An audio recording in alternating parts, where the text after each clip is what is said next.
Assalamualaikum warahmatullahi wabarakatuh. Salam sejahtera bagi kita semua. Yang saya hormati para dosen dan yang saya banggakan teman-teman sekalian.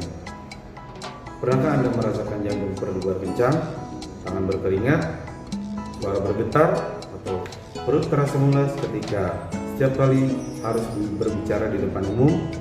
Jika ya, tenang, Anda tidak sendirian. Lebih dari 70% orang di dunia melakukan hal yang sama atau mengalami hal yang sama. Kondisi ini dikenal sebagai glossophobia, yaitu ketakutan berbicara di depan umum. Hari ini kita akan bersama-sama mempelajari bagaimana mengubah rasa takut tersebut menjadi percaya diri, bagaimana mengubah kecemasan menjadi kekuatan, dan bagaimana menjadikan public speaking sebagai keterampilan yang bisa dipelajari oleh siapapun, termasuk kita yang hadir di sini. Yang pertama, memahami akar ketakutan atau glossophobia. Teman-teman sekalian, sebelum kita mengatasi masalah, kita harus memahami sumbernya. Menurut Public Speaking Academy, ketakutan berbicara di depan umum sering muncul karena pengalaman buruk, kurangnya persiapan, takut salah, atau takut dinilai oleh orang lain. Dengan memahami penyebabnya, kita belajar mengatasinya dengan lebih efektif. Setiap orang memiliki pemicu yang berbeda. Ada yang takut lupa materi, ada yang takut ditertawakan, ada juga yang merasa tidak cukup mampu. Namun kabarnya baiknya itu glossophobia bukanlah kondisi permanen. Ini bisa dilatih dan diatasi. Yang kedua, persiapan. Senjata utama mengalahkan rasa takut. Salah satu cara paling ampuh untuk mengurangi kecemasan adalah persiapan yang matang. Menurut Carve Everyday, semakin kita memahami materi, semakin besar pula kepercayaan diri kita yang kita miliki. Bukan sekedar menghafal, tetapi menguasai, memahami poin pentingnya, alurnya, serta tujuan kita menyampaikan pidato. Persiapan bukan hanya soal isi materi, tetapi juga cara membawakannya atau membawakan diri. Menyiapkan alat bantu visual seperti slide atau video, menyusun struktur pidato, hingga melakukan latihan berbicara di depan umum, di depan cermin, atau bersama teman.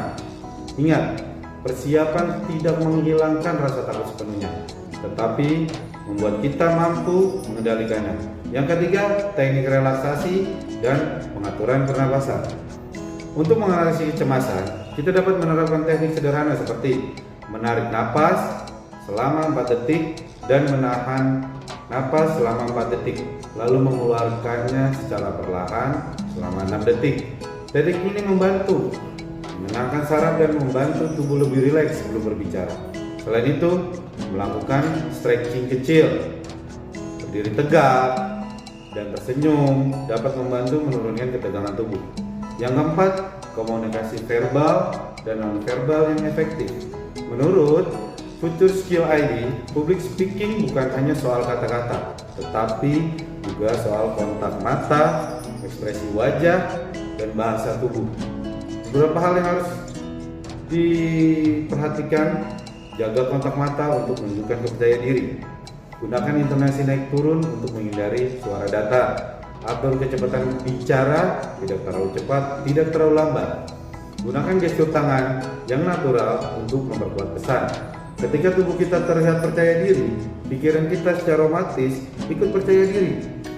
Yang kelima, saat mencoba, bertumbuh lewat praktis. Setelah memahami sumber ketakutan, menerapkan teknik relaksasi, dan menguasai materi, langkah selanjutnya adalah berlatih berbicara.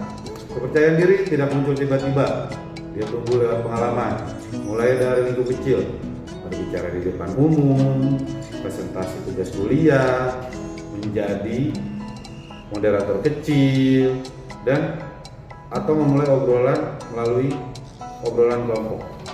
Semakin Anda berbicara, semakin kecil rasa takut itu.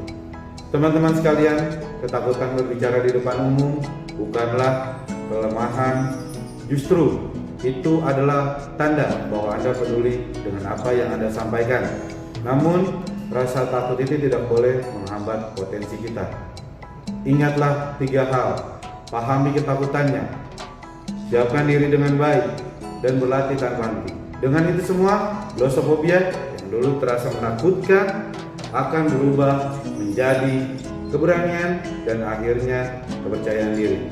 Mari kita tutup sesi ini dengan satu komitmen sederhana. Hari ini saya berani mencoba karena saya percaya saya bisa.